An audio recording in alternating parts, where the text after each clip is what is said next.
I would like to encourage every able Dominican family, as I mentioned before, those who feel that they can assist with the proper upbringing of a child to please come forward and do so. You can call the welfare division to do so. We have many children at chances and some who are still with their families who need your help. The bills clearly outline the responsibilities of the process for adoption of a child, be it here in Dominica, or if a child has to be adopted in a foreign country. And most critically, Mr. Speaker, the bill speaks to the offenses regarding the adoption bill.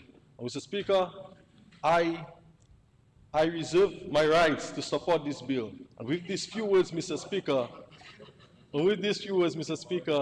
I thank you.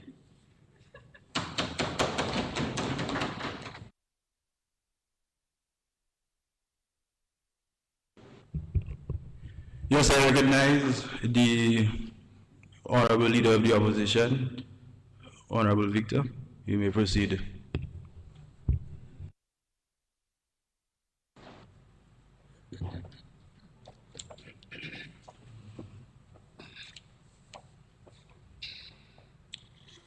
Mr. Speaker, I rise to give my contribution towards this honorable House, and I give my full support to this bill. Mr. Speaker, I will be very brief in my presentation because the member for Laplin has given so much clarity as it relates to this bill. Mr. Speaker, please permit me to refer to my notes. Permission is granted. You may proceed.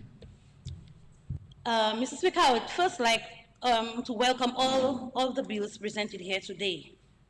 Though they were a bit late in coming, but it is good that the government has seen it fit to implement these laws. Mr. Speaker, in relation to the bill, care and adoption, there are a few recommendations that I would like to specifically point out. Part 3, subsection 14 of this bill entitled Report, I would like to share a concern. I believe that there should be a specific method or a procedure which cases of sexual abuse in children should be reported apart from other cases. Though, as stated in this section, the person or persons one should report to, it's in my view that this person should be properly trained to interact with a child that is being or has been abused. Because, Mr. Speaker, there may be many persons with titles to their name, but they are not properly trained to deal with certain cases. And in that case, these delicate matters. So this is something, Mr. Speaker, that can be looked at. Mr. Speaker, to further continue about the care of the child, provision should be made for mentally and physically challenged children. I heard Senator Blackmore placing some emphasis on this point earlier, which I really did much appreciate. Persons with mental and physical impairment are limited to life's major activities. Even for those who have already passed the age of consent, they should still be considered as a child. Hence the reason that they are not capable of making decisions on their own. Children with disabilities are 3 times more likely than children without them to be victims of abuse, especially sexually. They too are open doors that abusers tend to take advantage of because of their incapability. And Mr. Speaker, I am speaking about the long-term effect that this may have on these children growing up. Post-traumatic stress disorder, depression, as well as increased risk of victimization in adulthood. So, Mr. Speaker, urgent care and protection needs to be put in place to assist these children with such conditions. Mr. Speaker, the school has an important role to play for the care and safety of the child. I am just using this as an example, Mr. Speaker. I believe that schools have the right to raise funds for whatever purpose they see fit. However, the part where children are given sometimes raffle sheets to walk the streets to solicit money from individuals, this also may open doors for sexual abuse. Gone are the days, Mr. Speaker, when parents would keep their girls inside and send their boys out. These days, gender are being, these days, both genders are being abused, especially sexually. Many abusers take the opportunity when the children are vulnerable, asking them for something in return for the money. As I said, Mr. Speaker, that I am only drawing a reference. Mr. Speaker, these are real happenings. As I stated earlier, that I am not against any school for them raising funds, but there can be other avenues. We only have to look out for the best interest and safety for our children, Mr. Speaker. We need to ensure that the children's safety is of paramount importance. This, of course, Mr. Speaker, is another point I wish to recommend. In closing, Mr. Speaker, I am giving my full support to this bill, and I look forward to a full implementation of all bills that will be passed. Thank you.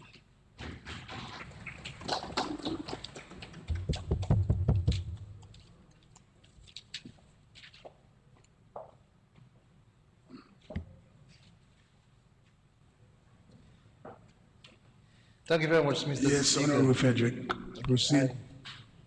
The mic. I stand to lend 120%.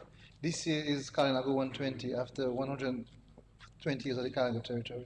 So 120% for the but for the Children Care and Adoption Act 2023. And to say the government has moved beyond just looking at infrastructure development. We are building fine roads, we are building wonderful homes. We will definitely build our airport. But also we are also concerned about building capacity and building equity among all our demographics across the country, and the Kainago to include it.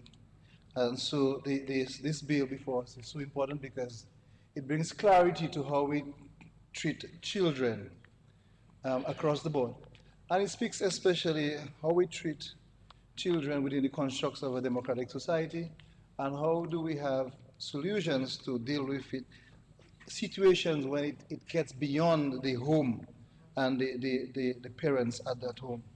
And so like the Government of Dominica Housing Recovery Project, the Child Prevention Unit still is resident in the Kainago space. And not because there is a problem, a stereotype problem that some are stereotyped with indigenous people and people who are less vulnerable or more vulnerable or smaller in number, but an intervention to ensure that while we prepare for this bill, that we're able to allow the folks within the Kainago space to understand their roles and responsibilities.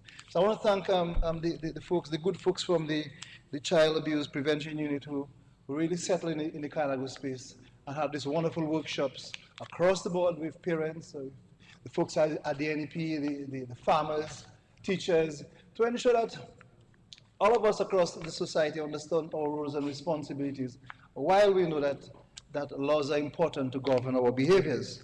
And so we have taken charge of that piece of legislation, and definitely it will be a law at the end of this day. So we do this because we need to regulate the care of children. It's very, very important to regulate the care. It can't be up to the whims and fancies of people to do that. And I speak about not only the home, but about the schools, the socializing institutions, the schools, the churches, the places that children do recreate. And so we will regulate, and it will also offer assistance when necessary. And we will definitely, when you look at the law in its entirety, provide a number of provisions for reporting, for regulating. And in so doing, Mr. Speaker, there'll be a number of opportunities. Definitely people have to be better trained. Definitely with people, there has to be a proper monitoring system. We're hoping that we will enforce all of the regulations that governs the protection of children at various levels. And so it appears to me that we are definitely in tandem with international law. And one example we referenced earlier on, the Children's Convention, and so that is important. But also, we also in tandem with our local laws, because within our constitution, there are rights that are given to every human being, and a child at various levels are also citizens of a country, and they should be treated with respect and dignity.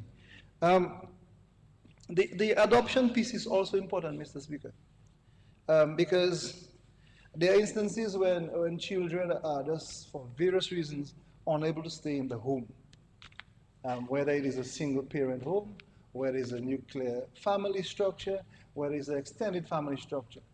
And so they are unable to stay at home for many, many reasons. Because when we read through the Act again, we will see that it identifies a number of abuses that could happen: physical, psychological abuse, mental abuse. And this is meted out by children, some cases, for bullying, etc. Also for parents and for various community members. So it appears to me that while we do have institutions across the board, in the name of chances and all of these other agencies, it may well be the last resort to put children in an institution. And it may be a better option, based on all of the research and with the law that supports it, to have children in a stable, in a more stable, a stabler space. And we can call that an adoption space or child care, foster care. So the institutionalization of children, we can argue, should be a last resort when all else doesn't really work. And so it is very important that as a government that we continue to do those progressive pieces of legislation. Those pieces of legislation are hard work. It's not sitting and shouting on the street corner, because we have to move activism into proper policy, into proper laws. And that takes time. And and one might say it takes time to happen, and it is coming, and when it's going to climax and all that stuff. But that is hard work, Mr. Speaker. It's hard work.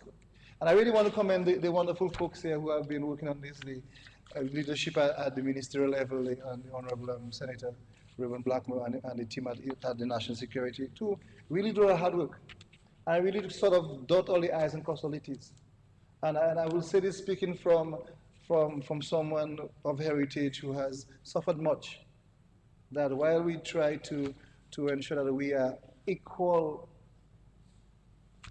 citizens in our state, that we ourselves do our piece to ensure that the smaller ones we care for, the generation to come, the future generations of whitey Kubulians are able to find a secure space within institutions, within families, within the communities, within schools, and that is governed by law. And I will also just want to reinforce that while the law is enacted to police and to monitor, it is incumbent on us as citizens to ensure the little folks that some of us can carry for 9 months are protected by your own conscience. You should have a social responsibility to a little human being to ensure that he or she is safe. And so, Mr. Speaker, I really want to support 120%, because this year, as I said before, is 120 years since the establishment of the Calabar Territory in 1903. 120% support the Children's Care and Adoption Act of 2023, and really support all of the colleagues who gave tremendous help. And really want to thank the comrade here from the East. They say many good things about the East, people from the East, and to commend the wise lady from the East who so eloquently presented the bill before this wonderful House. Mr. Speaker, thank you very much.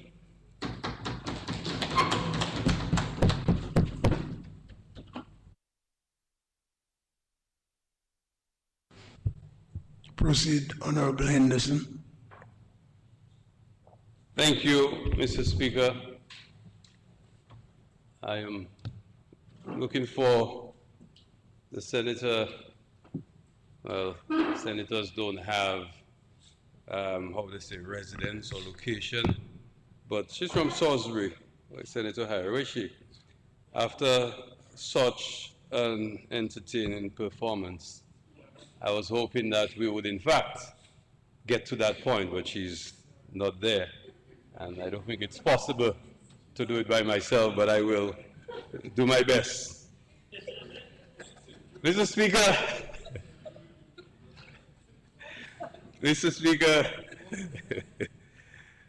I rise, okay, I rise in support of the bill, the Children Care and Adoption Bill, again another progressive step to protect the most precious among us, the vulnerable, the voiceless, the defenseless, and to ensure that we give them a fighting chance so that they can take their rightful place in our society, in our community.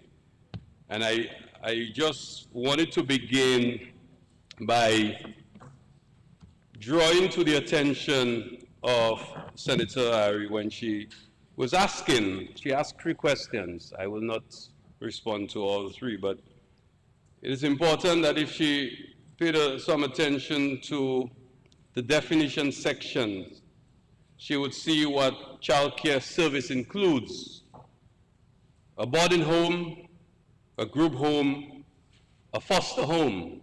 And a foster home is important because we have a lot of foster families in Dominica who have been giving great service.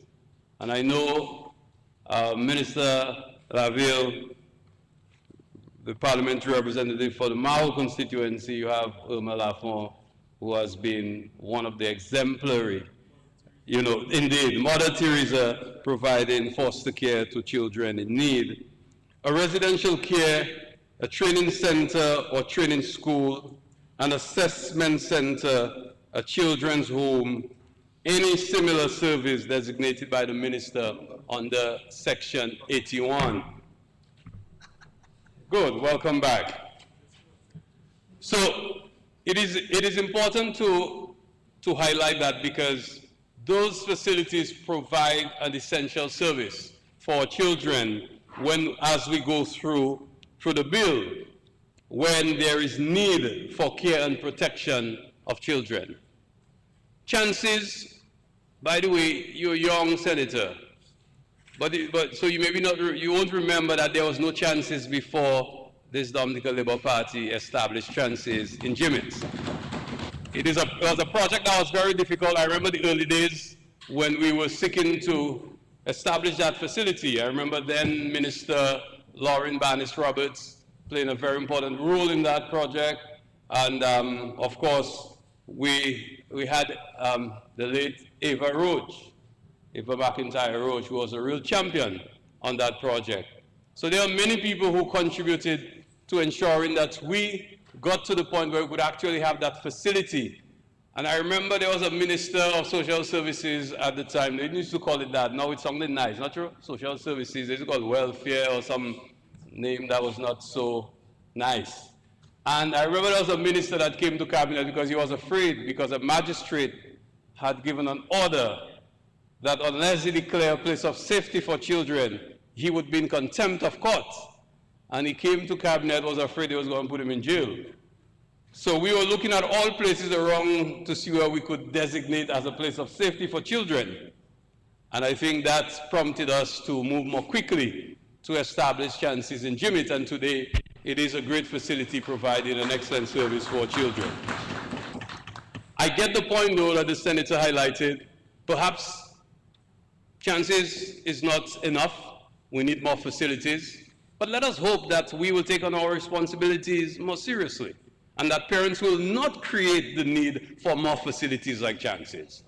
And I think the state should be reluctant to expand those facilities and to put more obligation on parents and get people to be more responsive and more responsible and take on their roles and responsibilities as families. And to ensure that we can incentivize more parents to be foster parents. More individuals to be foster parents. and to create more opportunities where we can have, because the truth is the child needs a home-like setting where they can get love and attention. Chances is really a last resort facility. But the real need is to ensure that we can build homes, strong homes, where the child can get care, can get love, can get affection, can get attention. And I think this is what we're seeking to achieve, especially with the progressive sections in this legislation. Mr. Speaker, the care and protection of children, I think is very important. And before I go into section 12, clause 12, just to again go back to what Minister Dr. Williams said earlier in her presentation. This bill is really based on the best interests of the child. And all these bills that we're talking about in children, we're looking at the best interests of the child. That has definition, legal definition. What is the best interest of the child? But it is also very difficult sometimes to determine what is the best interest of the child. And sometimes it is a balancing act. It is a competition between the parents' rights to the child and the protection of that child from abuse, and to ensure that child has care. It is a very difficult balancing act. And what we see in this bill is the best that we can come up with. It's the best arrangement, because the bill really speaks to a child being the responsibility of a parent. And the fact that the parent has that right, well, some jurisdictions say the parent doesn't have a right to the child. Because if it is not in the best interest of the child for that parent to have custody of that child, the child should not be with that parent. And that is the premise of this bill. And section 12 speaks to that and defines when that child may need care and protection. And there are circumstances, unfortunately, we really hope that those circumstances will be few and far between, when a child is in need of care and protection, where the child has suffered harm or is likely to suffer harm caused by the neglect of that child, the failure of the child's parent to adequately supervise or protect the child, or the failure of the child's parent to provide for the adequate supervision or protection of the child, has been abused or is likely to be abused. So there are a number of circumstances where it is not in the best interest of the child to be with that parent. So then what is the responsibility of the state under those circumstances? And this is where we go on to determine when care and protection can be applied for that child. But before I speak to that, Mr. Speaker, the Honorable Leader of the Opposition made mention of reporting, and I think she really was concerned about the ability of the people to whom the reports are made to deal with those reports.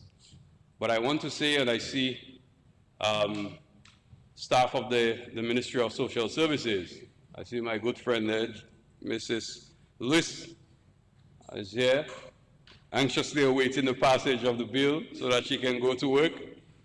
And I know that there are a number of trained counselors and a number of trained staff in the Ministry of Social Services. But just to inform you, or remind you, because I know it's been mentioned and announced by the Prime Minister, that we're making more investments in social services, and there will soon be a Department of Social Services, where all these counselors can be located, and their current challenges in accommodation notwithstanding, but they will be able to operate under one Department of Social Services, where the various skills can be brought into that department, so that to ensure that they have all the requisite skills required to support children who are in need of care and protection. This bill also provides for tremendous responsibilities to be placed on the Director of Social Services, who will be heading that department. The Director of Social Services has the responsibility to do so many things that at some point you wonder if it may be the director is going to be too powerful. I don't think so, because there are checks and balances. But I think they are very, very important. But going back to reporting, What the bill does at clause 14, part 3, reporting, is that it places an onus on people in certain positions to report cases of abuse, neglect, and anytime it is necessary for protection of a child. So there are a number of people who are listed on the 14.1 that goes on to indicate who are these people. These are people who may be in contact with children, who may be able to provide a service to children or parents where children are concerned, and the onus is on them. Now, in some jurisdictions, everyone has a responsibility to report the abuse or neglect of a child. And if you don't, you are in violation. You have committed an offense. So you can't go down the street in a place like Toronto, for example, and see a parent mishandling a child and not report it. You will be also guilty of an offense. We didn't go that far. What we're saying is that there are people who have contact, responsibility, or some form of engagement with children who have the obligation to report any case of abuse or neglect. And if they don't, they will have committed an offense. I think that is really a progressive step. Another very important section that will, once implemented properly, could help us deal more frontally with the challenges that our children face, those who are neglected or abused. Part 4, which speaks to emergency protection, assessment order, and care order. It really gives, and that is one of the cases where I mentioned of the tremendous responsibilities, but also the power given to the director of child care social services as it will become.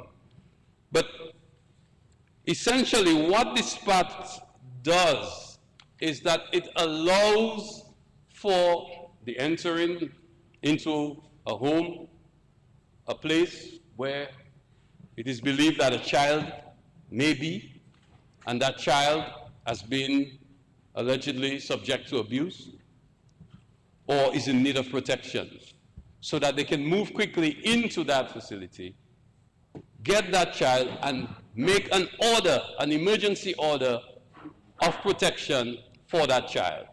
So that child will be now in the care of the Director of Social Services to ensure that the child is protected. So that is a very, very important first step. It allows for that action. You get a warrant, so the Director of Social Services can apply for a warrant, apply to the court for a warrant, get that warrant, and then apply immediately for the emergency order. But there are cases where they may not even need to apply for a warrant, where it is felt that it is in the best interest of the child to move quickly and to protect the child.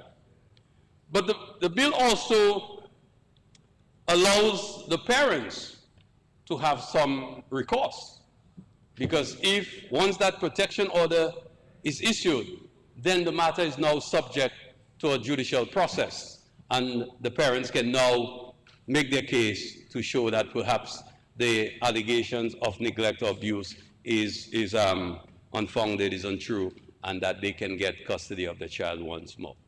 If that doesn't happen, then the Director of Social Services will then have the responsibility to create a plan for that child, to ensure that you can protect the child can get the kind of care that they would need and would require in all the circumstances. There's also the opportunity to assess the family, assess all the circumstances surrounding the care of the child, and to make a determination. Once that determination is made, now there is the scary part, that a parent could actually lose custody of their child forever. That is to say, until the child is 18, the child can remain in the care of the Director of Social Services. That is not a situation that any family would want. But the bill also provides for a periodic review of 6 months because the order is issued for a maximum of 3 years, up to 18. Of course, if the child gets to 18 in a year or two, they're no longer under protection order. But for 3 years, subject to a 6-month review, during which time the parents can make a case to get the child back into their custody. And of course, I'm sure the courts will pay attention to all the circumstances and will make the determination in the best interest of the child. Mr. Speaker, I wanted to highlight those sections. There are other very, very progressive sections, especially with regards to adoption, that I think should require some attention. People should know what exactly is provided for, because there's from time to time, and I think one speaker spoke to it earlier, about the manner in which adoptions are being done currently, and this bill will bring all of this under control to create a better system to ensure that the best interest of the child is protected, and will also allow, well, adults who would like to adopt children to make the process more efficient so that they too can give care and protect our children. Mr. Speaker, I look forward to the implementation of this bill. A lot is going to rest on our ability to establish the Department of Social Services with all the necessary staffing required. And I want to thank the CAPSEC for the work that she has done, also in putting these bills, ensuring that Cabinet stays on our feet so that we can actually discuss the bills, get to the conclusion, and also playing a very important role in the structure of the new Department of Social Services, together with the Chief Personnel Officer and the relevant officers of the Ministry of Social Services. I want to commend them for the work that they've done. I believe that we are on the right track, Mr. Speaker, and we are doing this in the best interest of our children. Thank you.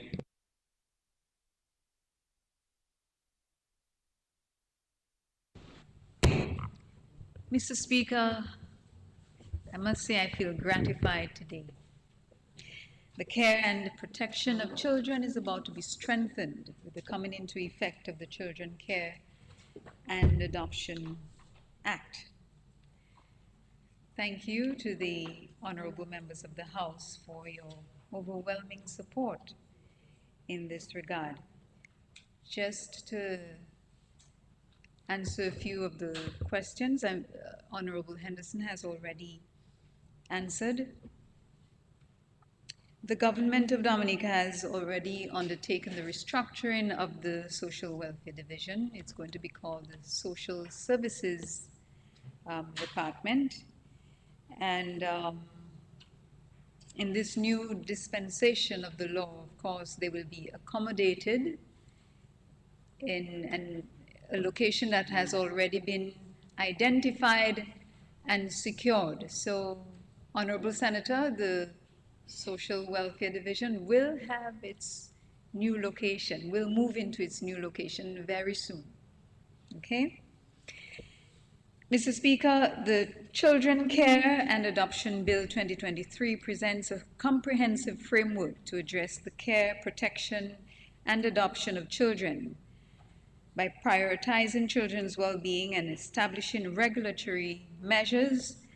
The bill has the potential to make a significant positive impact on society, particularly for vulnerable children who may be in need of safer homes, improved care, and reliable protective systems.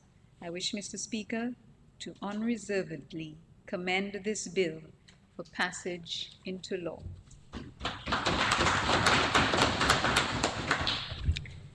This concludes the debate.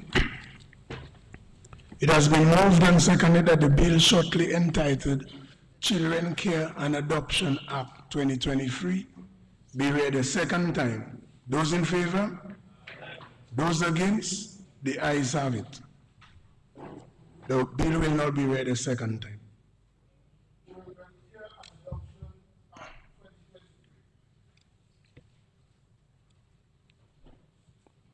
The bill now stands committed to a committee of the whole House. House is in committee.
It has been moved and seconded that the bill shortly entitled Children Care and Adoption Act 2023 be read a third time and passed.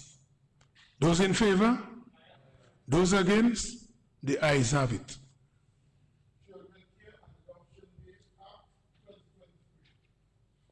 The bill has been read a third time and passed accordingly.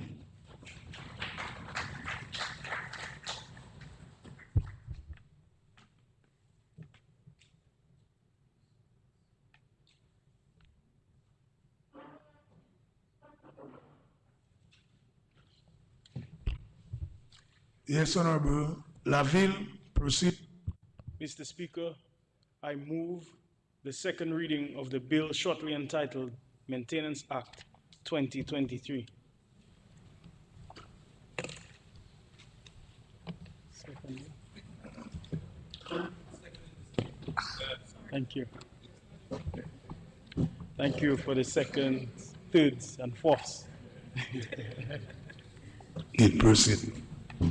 The Maintenance of Spouses and Parents Bill being presented before this honorable House today is in line with the overarching policy of this government to protect the most vulnerable in our society and to ensure they are able to live in comfort and with dignity. Mr. Speaker, no matter how far we have come in this life, our parents are in some way part of us, whether biologically or the influence of nurture. In the ideal setting, it is both, Mr. Speaker. Okay, thank you. In the ideal setting, it would be both, Mr. Speaker.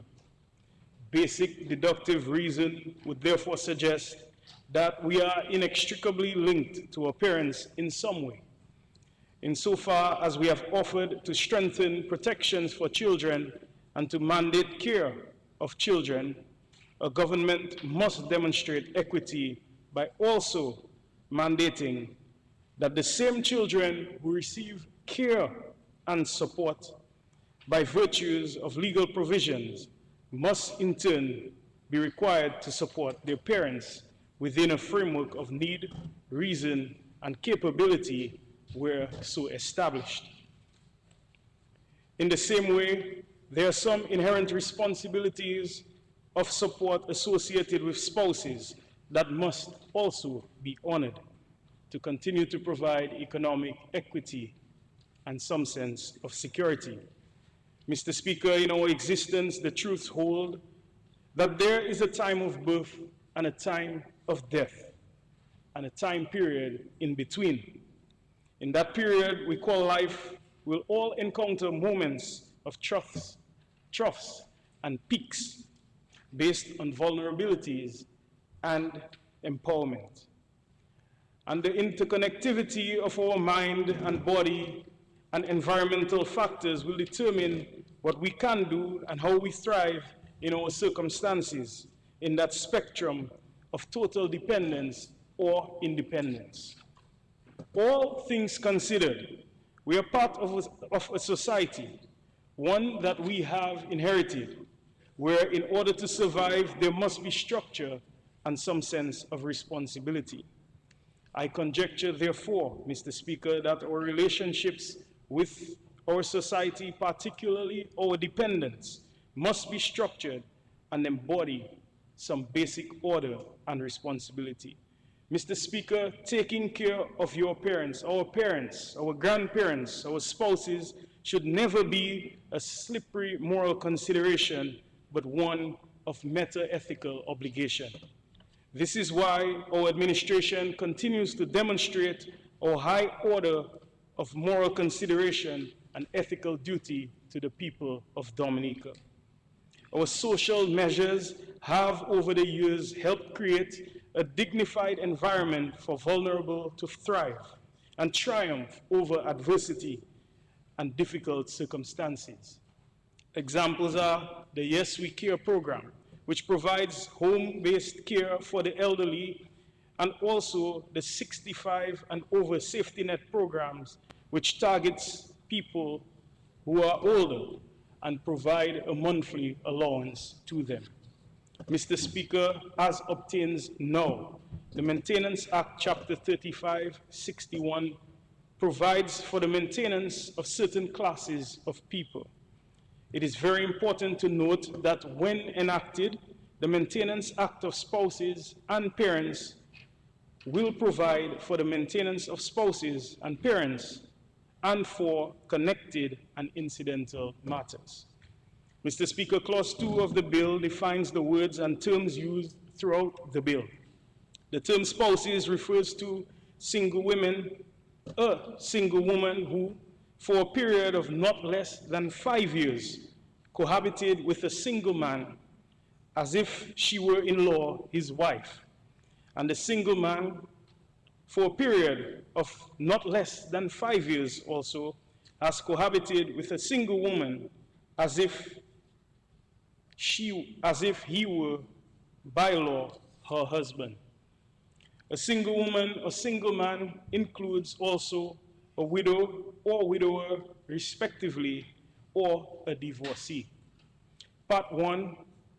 In part one, and I refer, Mr. Speaker, to clauses 3 through 5 of the bill, address the obligations of maintenance.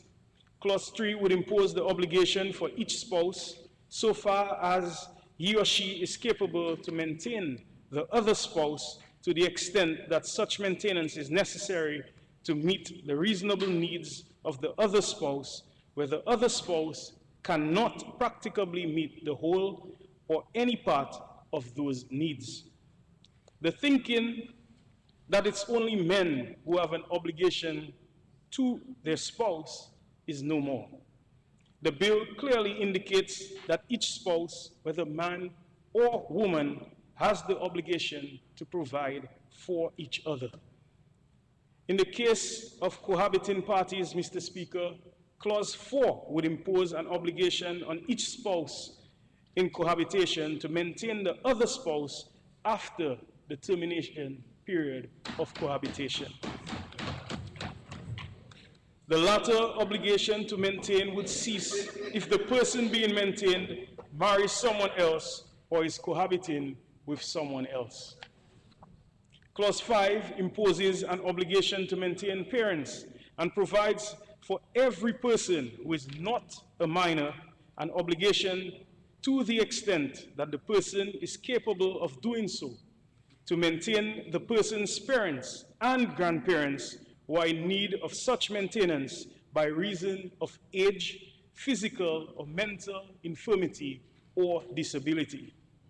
Too many times, our elders are abandoned by their children who are financially capable to provide for their needs. Not providing for the needs of parents and grandparents and our elders in general can be considered as one of the worst forms of abuse. We must take up our responsibilities. And this is seen quite frequently in the various homes like the Grotto, Infirmary, and many other senior homes where we see our elderly have been abandoned. And we only remember that they have children and friends when after they have passed on, we see an exhausted list of friends and children in the death announcement, Mr. Speaker. This is abhorrent and will no more be allowed to occur in this advancing society, Mr. Speaker. In part 2, and I make reference to clauses 6 through 17, this provides for maintenance orders. Clause 6 empowers the court on application by or on behalf of a dependent may order the respondent named in the application to maintain that dependent, and in making such an order, the court shall, where the order is a monetary order, determine the amount to be paid under the maintenance order. As presented, there is no fixed amount to be paid in the maintenance of a dependent. This is determined at the discretion of the court. Clause 7 provides for an application for an order for the maintenance of a dependent to be made by the court, to be made to the court by the dependent or any other person who has the care and custody of the dependent. This means that if the dependent is unable, and we know our elderly may fit into this category, that some of them, the court allows for an alternative avenue. Mr. Speaker, clauses 8, 9, and 10 specify the powers of the court on hearing an application for maintenance, matters which the court is required to consider when making a maintenance order for a spouse, and the powers of the court regarding maintenance orders with clause 11, providing for the duration of a maintenance order. Subject to this section and section 12, a maintenance order shall remain in force for such period as may be specified in the order. In relation to provisions made for the court to vary, suspend, or cancel a maintenance order at any time, or an order of attachment, this is provided for in clause 12. Whilst clause 13 specifies the methods of payment and indicates the payments for maintenance, this shall be made by the respondent by the method as specified by the court. Clause 14 empowers the court to make an order of attachment in relation to any pension or income that is capable of being attached, directing the person paying the pension or income to periodically deduct a sum for maintenance and to pay the sum to the collections officer. Subsection 2 specifies that an order of attachment under this section must contain a penal notice, notifying the person ordered to make the deduction and subsequent payment that he will be personally liable for if he fails to make the deduction in compliance with the attachment order. As it relates to financial disclosure, costs, and orders preventing depletion of property, this is provided for in clauses 15, 16, and 17, respectively. Mr. Speaker, in part 3, and I refer to clauses 18 through 24, addresses enforcement. We are well aware that enforcement allows for upholding of the rule of law, demonstrating that the state, through the courts, has the capacity to institute punitive measures for non-compliance. The designation of a person who may be a clerk or assistant clerk of the court to be collections officer who will be responsible for the receipt and recording of all payments directed is outlined in clause 18. With regards to arrears, clause 19 specifies the steps which may be taken where a liable person is in arrears for 14 days. The person may be brought before the court and may be committed to prison. Of importance to note is that clause 20 empowers the court to order payment during the incarceration of a liable person if the person has means by which payments can be made under a maintenance order.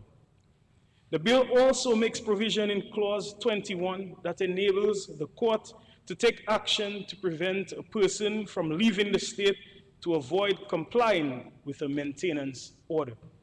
Mr. Speaker, the misappropriation of monies is specified in clause 22, and the person who receives an amount of money for the maintenance of a person shall apply that amount for that purpose, and that purpose only.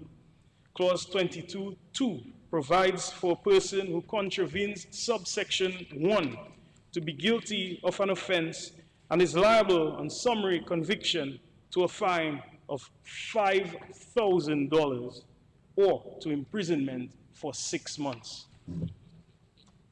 Clause 23 speaks to change of address or employment of a liable person. Where an attachment order is made, the person required to make the payment is required to inform the court of any of these changes in address or employment of that liable person. It would be an offense, therefore, for a person to submit false information in support of an application made under the Act, as provided for in Clause 24. Both Clause 23 and 24.4 specify that a person who contravenes subsection 1, respectively, is guilty of an offense and is liable on summary conviction to a fine of $5,000 in both circumstances. Mr. Speaker, Part 5, and I refer to clauses 25 through 27, provide for agreements in respect to maintenance.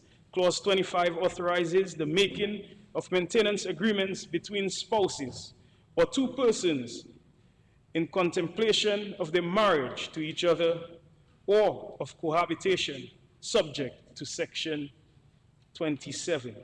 Clause 26 specifies the circumstances under which a maintenance agreement will be unenforceable. Subject to subsection 3, a maintenance agreement shall be unenforceable in any case where there is non-compliance with section 24.3 or 4, or the court is satisfied that it would be unjust to give effect to that agreement. Agreement to defeat creditors is provided for in clause 27. Any maintenance agreement that is intended to defeat any creditor or either party to the agreement shall be void. In dealing with the miscellaneous matters, this is well outlined in Part 5, clauses 28 through 32.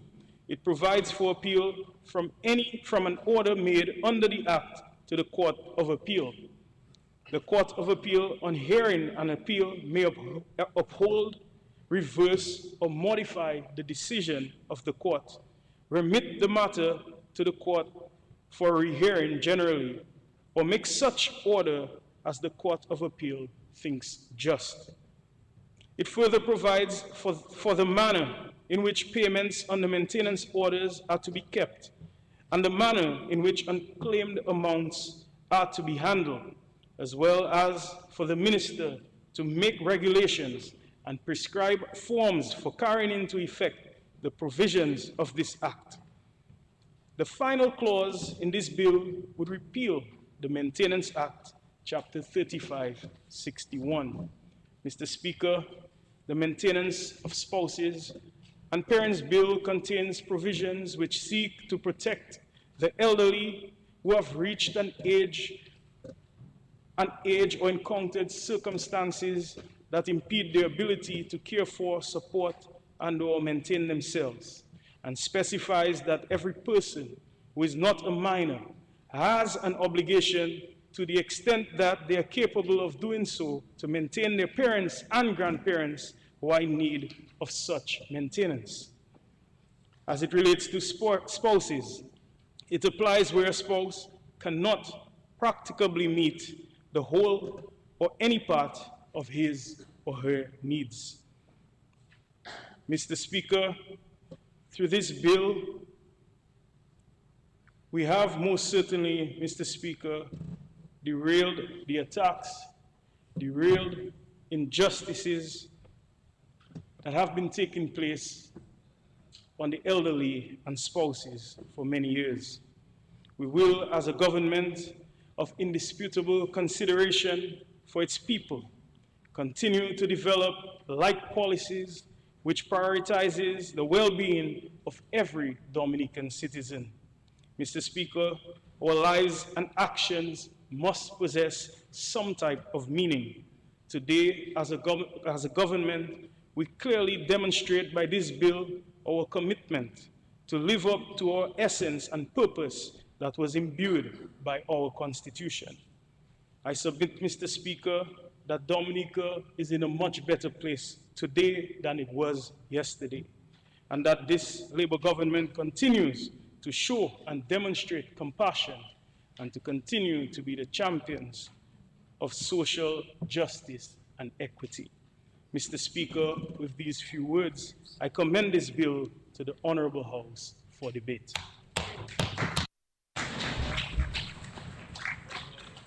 The bill is before the House for debate.